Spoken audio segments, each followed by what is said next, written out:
Hello and welcome everyone to the Winning from Within podcast. I am your host, Ricco McAdory, and our mission here is to help you embrace more of your true identity, amplify your authority, and dominate your space without compromising your authentic value.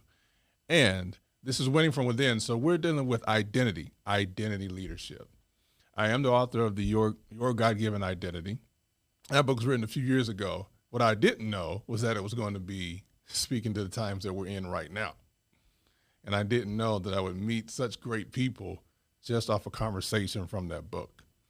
So today, for the first episode, I want to really share some things I believe will be helpful to you, very insightful, but I believe that it will bring clarity to you. We live in a time right now where everything is happening. I mean, technology is moving so fast, change is happening so exponentially. But here's the thing. It's possible to get caught up into those things around us, but really miss the diamonds and the gems within us. And so we want to really help focus on that. I'll share some things that are going to really help take you to the next, I wouldn't say level, but the next dimension by going deeper within. So if you're ready to take off, I'm ready to go. And here's the thing. I would say, yes, I'm doing this podcast now, but we're going to have other guests on here as well to share their impact of how and what identity means to them. So without that or any further being said, I'm ready to roll. What about you? All right, so here we go. We're going to talk about today how to stand out as a thought leader. How to stand out as a thought leader. Now think about that. We're living in a time now where things change at the speed of thought. In fact, it's not like what it used to be, where it was conventional. I mean, things that used to take months and years, or things that used to take years to do, now take months, sometimes even weeks. But here's the thing. If you haven't really discovered who you are, it's easy to get caught up into things on the left and on the right side, trying to copy what already exists instead of being the authentic version of yourself that God made you to be. See, you're so uniquely designed. You're marked to stand out. You were born to be different. You were not born to be a copy of what already exists. So with that being said, here's what I want to tell you. You are not a mistake.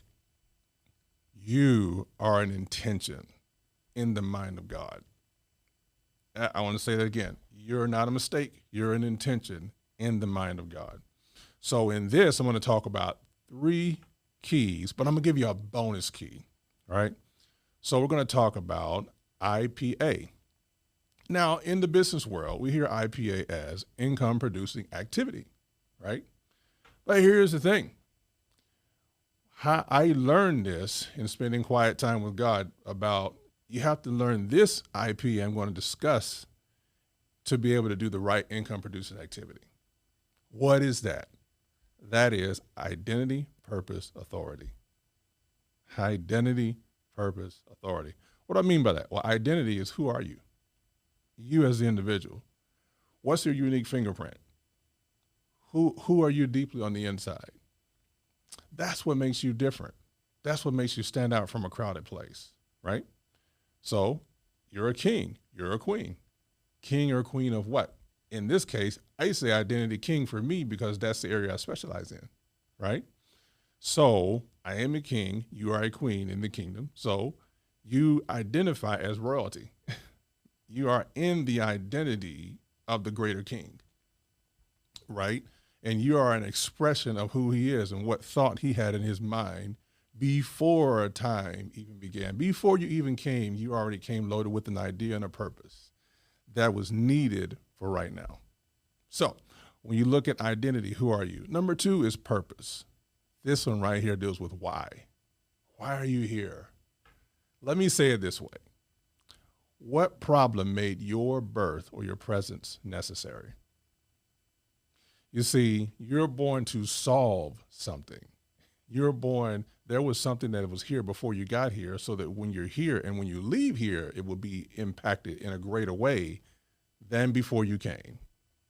Transformation should take place, but guess what? The purpose, the reason why. What is the problem that makes you, or what's the problem that you're supposed to solve? That's going on in the earth right now.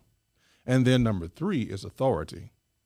Okay, it's like, what way do you influence? How do you change? Or what way do you express your identity and purpose? Is it speaking? Is it writing? Is it music? Is it singing? Right? What way influences the people to pay attention to what it is that you have to say?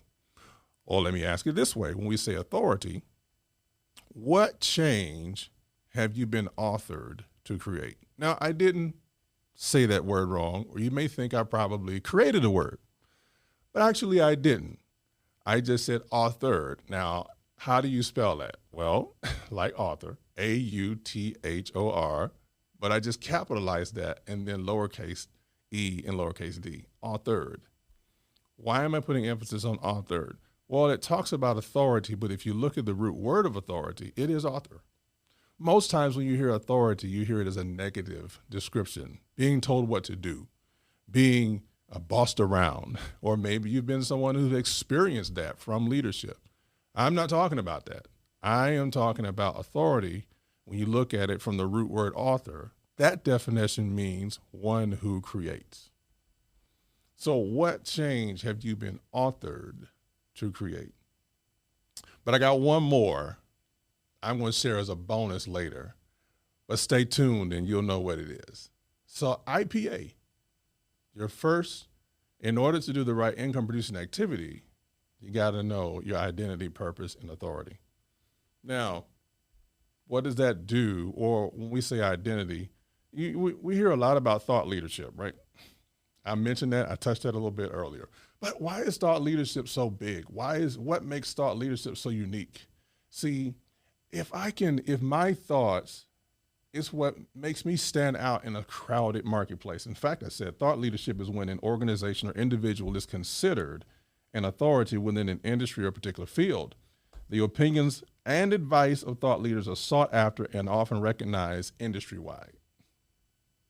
So when I say thought leader, what is it about you? What is the thought process that when people enter your presence, they're like, okay, I'm changed, I'm transformed. I never saw it in that way. I'll give you an example from me personally. Once I understood, I always knew it was meant to impact, right? But once I got clear on who I am, as a teacher on identity and leadership, once I understood that and I understood the vein of which I operate in, then it helped me clearly understand the people who kept coming to me. They kept coming to me with clarity type questions about who they were. And every time they would come to me about those questions, I would actually answer them in a way. It could have been something simple, but they had been struggling with it. They couldn't see it. But because I was able to share something with them, they saw it from a different perspective and they left changed. Well, when one person started saying it, a few other people started coming around. And then next thing you know, now more people are like, okay, now I know when I talk to you, I get a sense of clarity of who I am. So as a thought leader, I'm talking more on identity, leadership. What does that look like? Let me break that down. Let's talk about the leadership. We're still in identity right now. Let's talk about the leadership. We hear a lot of leadership is taught from behavior. Changing of behavior. Yes, you should change. That is correct. I believe that. But my editor, Dr. Larry Kefauver, shout out to him, he actually said something because he's written for quite a few, even influential leaders that if I mentioned their names, you would know. And he says the difference as a ghostwriter for them and then helping me write this book, Your God-Given Identity. Here's what he said. He said the difference between what you're doing and what they do is they're talking about leadership in terms of behavior, what to do. You're sharing it from the perspective of who to be. Be leadership. How to show up as your authentic self, not a copy of someone else. So, thought leadership is really you showing up authentically as you. It's not you. Yes, you learn from mentors, you have coaches, you have them around, you learn from them. But here's the thing, don't actually copy and be them. Now, let's look at it this way. As a coach and a mentor, yes, I'd like for you to succeed, but really, I don't want you to be a copy of me or a miniature version of me because you have a unique fingerprint that's different from mine. I don't want them. I don't want the people that are supposed to come looking for you for something looking to me, because they'll be thinking about me instead of you. No, there's something unique that you have that they need. They're looking for you to share your uniqueness to help them win. Now, here's the thing I will say to you. Write this down. There may be other people that may be in the same industry as you, but they can't be and do like you. It's possible to do and have certain results without ever becoming who you're supposed to be. But how much more effective will you be when you become, then do the thing you're becoming and have the results from there? So, thought leadership. Okay, so identity. Why is that important? Because when we look at the times we're in right now, so much change is happening, as I mentioned in earlier. And it's easier to get, watch this, distracted with what looks good while being blind to what makes you different.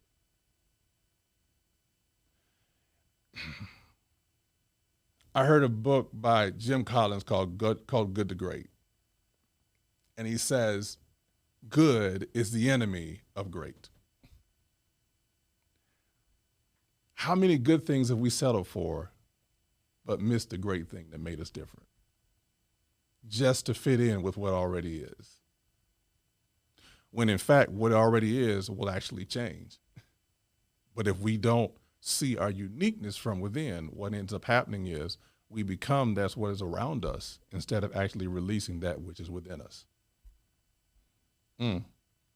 So identity, when I look at identity, that I believe is where the biggest attack is today. It's the biggest attack with our young people. It's the biggest attack with us. You know why? Because have you ever heard of the saying identity theft? Do you know that identity theft naturally is a manifestation of the original identity thief who actually convinced Adam and Eve to give up their rights to him so he can actually cause chaos. But he presented it in such a way that, it doesn't mean any harm. Listen, you know how he did it? And he still does it to this day to get us distracted from who we really are. He asked Eve a question in the garden. God had already told him not to eat from the fruit already. But what he didn't give dogmatic answers to convince Eve. He actually asked a convincing question. He asked, did God say? See, if you're not certain about who you are, anybody will question you when they ask that question to you. You're going to be like, well, I think he said, I think I know. No, when you're clear about who you are, regardless of what questions come your way, you're confident enough to stand on that, right? So identity, I believe, is a very foundational currency, because if you don't know who you are, you give other people the opportunity to rob you. Ooh, how many times have I let people rob me because I didn't know who I was? How many times had I stayed in situations that were not for me, but they were comfortable to me at a place where I was? How many times did I stay small just to avoid conflict? But at one time, I got to a point where I got fed up. I said, I can't be in the corner anymore. Because if I remain in the corner, then the people that I'm called to will continue to stay lost. And what happens sometimes, instead of us moving by decision, sometimes things around us, the heat gets turned up, so we have to move. If we don't change by decision, we'll be forced to change one way or the other. That's how I came into who I am. I got hit with the fire. I got tired of being caged. I got tired of being constricted.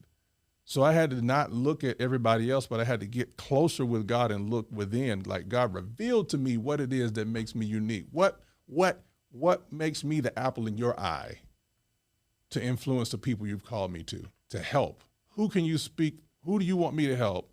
Who do you want to speak through me to help impact them? This, my brothers and sisters, is why identity is so important. And it's why if someone can steal your identity, they can steal your inheritance. I'll say that again. If they can steal your identity, they will steal your inheritance because they're distracting you with the carrot over here while they're taking behind your back the very thing that makes you different. I'm going to say this right here. When you know who you are, you don't have to settle for being a cheaper version of someone else. Being a cheaper copy of someone else keeps you small. And it keeps you in value. It devalues you. It dilutes your value. So how much longer are you going to hang out in the cage? Identity. Yes, we talked about that, identity and thought leaderships.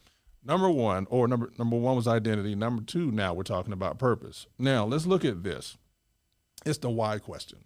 When I think about purpose, what is the engine that really makes me different? Or what is the problem that really stirs me so much so that I can't, it's almost like a teacher taking her nails. Remember that old school? She would take her nails and go down the chalkboard. I think about that to this day, and it still kind of gives me a little chill.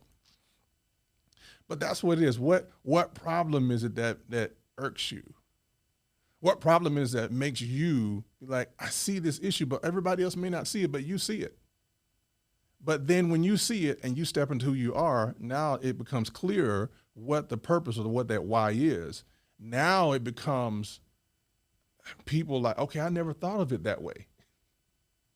See, when I look at identity, right, my job, yes, talking about identity leadership, but the reason why my purpose is really to eradicate or expose the identity crisis and eradicate it with kingdom wisdom, right? So I could do that through speaking, coaching, right? But it's a problem that we're having in this earth right now. And when I told you earlier, when I wrote that book, Your God-Given Identity, I had no clue it would be speaking to the times we're in right now. I mean, think about it. The foundation. Do you know what's interesting to me? When you don't know who you are and you don't know the purpose, it's like you'll settle for quick fixes, or you'll want to get to the platform without going through the process. See the purpose, the why behind it. What is it that makes you so different? What is it, the problem that is so big that it's almost like you can't sleep at night, but at the same time, you're excited because you get another opportunity each day you wake up to make an impact or eradicate that issue a little bit more. When I say purpose, when a person doesn't know their purpose, it's easier for procrastination to steal the future. When you don't know your purpose, it's easier, again, to imitate someone else. In fact, okay, I'm going to say this right here. When you don't know your purpose, it's easier to be programmed. So when you don't know your purpose, it's easier for you to be like, you allow self-sabotage to steal. I know about that. I dealt with self-sabotage to where it wasn't so much the fear of failure, but it was really more so the fear of success or the anxiety of success. Like I would struggle with certain thinking patterns and I didn't know how to get through them. But when I got clear on my purpose and why I am here, now when I wake up, even when I'm tired, because I have a sense of purpose now, even when I'm tired, I can still thrive. I'll give you an example this morning, a couple of examples. Now, I would say this, my sister in love, reached out to me the other day, going through a very tough time. She lost 3 people close to her in a short period of time. Did I feel like talking at the time? No, I didn't. But here's the thing, because I understood my purpose, my why, I was able to push past how I felt and really make an impact in her life. So the burden that she was dealing with, the fear she was dealing with, was able to be lifted because I was able to yield to God in the purpose he gave me to speak into her life. And now that burden lifted so much more than what she was when we first talked. Even so, she reached out to a friend of hers and said, look, bruh, I need you to talk to my friend. She's really going through right now, and it would really be helpful if you call her. I said, okay. In fact, I called her this morning. And they said, she was going through a situation as well, dealing with sickness after sickness after sickness. I was to the point where I was so tired, I didn't know if I could actually deliver, but then I yielded because I understood my purpose, and I was able to share some things with her to change her life. She left from a depressed state to a joyful state, right? But if I didn't know my purpose, if I ignored that, I would have missed an opportunity for her to receive from God to transform her life. Her thinking pattern was she was thinking negatively about the next because of the negative past. She kept rethinking it. So we had to break that programming, right? So that's purpose, identity, purpose. What problem made you necessary? Dealing with an identity crisis. That's the problem that I'm dealing with, right? Now, the next thing is authority. All right. Again, I told you authority, I'm not looking at it from the negative connotation. I'm looking at it from the positive, one who creates. Again, what change have you been authored to create? What makes you so unique? What solution or what wisdom do you have? Maybe it's a book that you have that you should be writing that you haven't written and you've been sitting on for quite some time, and people are waiting on your seed to change your life. I can say that there are 2 ways to keep your legacy alive, your dynasty rather alive, is the videos you record and the books you write. Now, how do I know that to be true? We read the Bible. The Bible has been written thousands of years ago, and it's still speaking and revealing today. So that's your love letter to the people that you're called to have a conversation. And they're waiting on that conversation to open the door to further connection with you to help them overcome and win in that challenge of life that they're dealing with.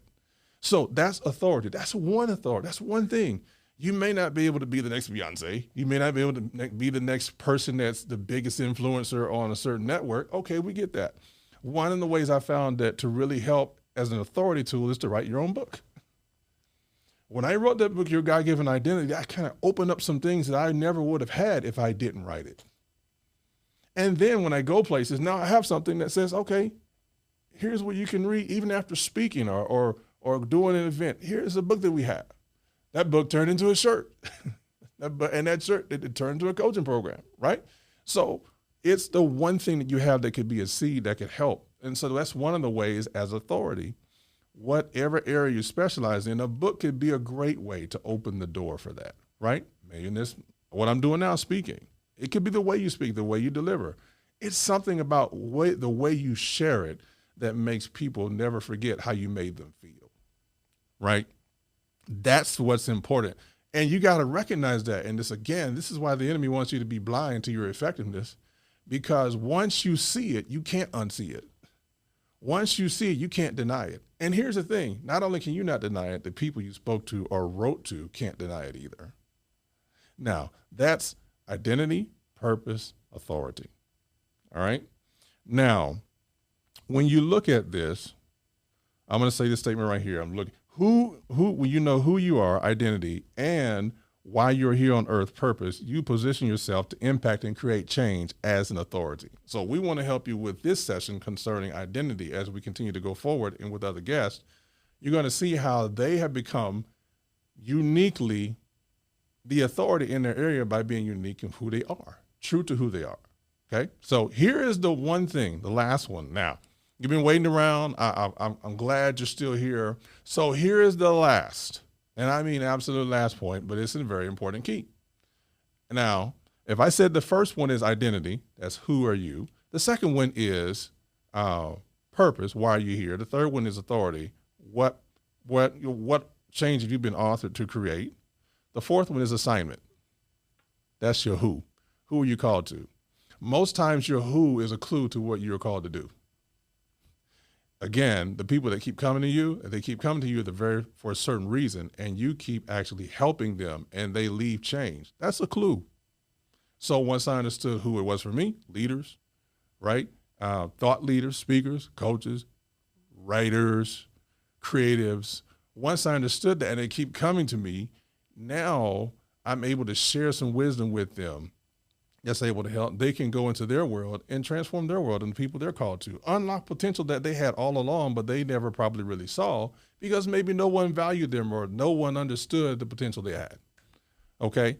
So that's the fourth one, assignment. So IPAA, identity, purpose, authority, assignment. Now, whether you want to believe it or not, you have received great wisdom today. You have received a framework that I actually use to help overcome, even personally. I'm not telling you something that I do myself, but I have to use that because it helps me stay focused on what my assignment is. It helps me show up for you. In fact, it's why we're here with this podcast, for you, because there is something within you that your people are looking for you to help deliver for them to help transform their lives.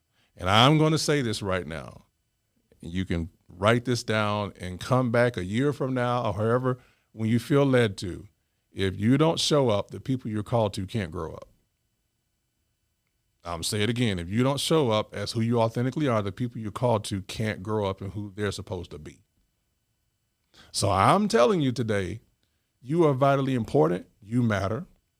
And I'm going to tell you today that in spite of the challenges that you're dealing with, in spite of the shortcomings, in spite of the failings, you're not a failure. In fact, you're an impactor. In fact, you're a transformer. How you see yourself actually positions how other people can see you. If you see yourself as less than, then guess what? You're going to continue to attract other people that are less than. Not putting people down, but I'm saying whatever thought process you are thinking, that's what you're going to actually bring your way. And so today, I'm hoping that what you learned will help you to be more of who you're called to be, that authority, amplify that authority, dominate your space without compromising who you were designed to be. Again, I'm Ricco McAdore, your host. This is episode 1, the beginning of history, and it's going to be a life-changing experience that we have going forward, and I can't wait to see you on the next episode of Winning from Within. Until next time, bye for now.